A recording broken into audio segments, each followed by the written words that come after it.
jamais entendu ce que tu as entendu dans cette église. Il y a des gens qui n'ont jamais eu comme pasteur des bons pasteurs, mais se sont battus d'avoir une bonne vie chrétienne, de se consacrer, de se donner à Dieu.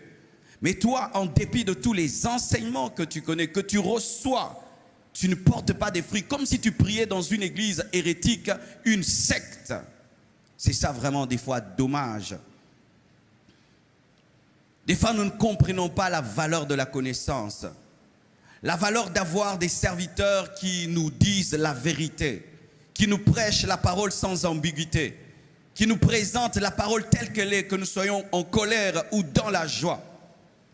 Sachez, mes frères et sœurs, nous serons jugés pour tous les pasteurs que nous avons eus, tous les enseignements que nous avons eus, tous les livres que tu as pu lire, toute révélation qui t'est parvenue, et même toute manifestation de Dieu qui t'a révélé sa personne est un jugement. Même la grâce est un jugement, mes frères. Même obtenir grâce est un jugement. Celui qui connaît sera jugé plus sévèrement que celui qui ne connaît pas. Si cet homme de Dieu-là travaille mal parce qu'il n'a pas une grande révélation, toi qui as une grande révélation, tu n'as pas le droit de travailler mal. Celui qui a reçu des dons, des miracles, des prodiges, en plus de la parole, doit faire plus que celui qui n'a reçu que la parole. Mais dommage, aujourd'hui, nous remarquons que ceux qui reçoivent des dons, des charismes, des miracles, des prophéties, font mal le travail par rapport à ceux qui n'ont que la parole. Alors qu'eux devaient faire plus parce qu'ils ont reçu beaucoup de talents, beaucoup de talents. Ne te glorifie pas de connaître. Ne te glorifie pas d'apprendre, ne te glorifie même pas de participer à cette conférence.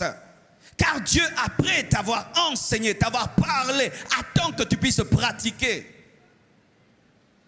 Tu peux accumuler cahier sur cahier, notes après notes, vidéo sur vidéo. Mais si ta vie n'est pas transformée par ce que tu connais, si ton service n'est pas transformé par ce que tu connais, tu n'es pas différent de celui qui n'a rien reçu. Mes frères et sœurs, avoir un bon pasteur est un jugement.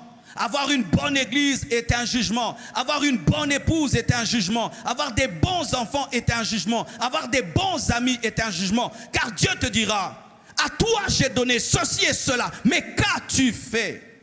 Qu'as-tu fait de tes relations? Qu'as-tu fait de ta connaissance? Qu'as-tu fait de l'onction? Qu'as-tu fait des dons spirituels que je t'ai donnés?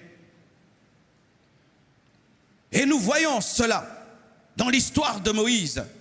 Des fois, lorsque nous lisons l'histoire de Moïse, nous disons que Dieu était trop dur avec Moïse. Il a seulement frappé un rocher, Dieu lui dit « tu n'entreras pas ». Waouh! Rien que ça, il n'a que frappé un rocher. Et Dieu lui a dit « tu n'entreras pas ».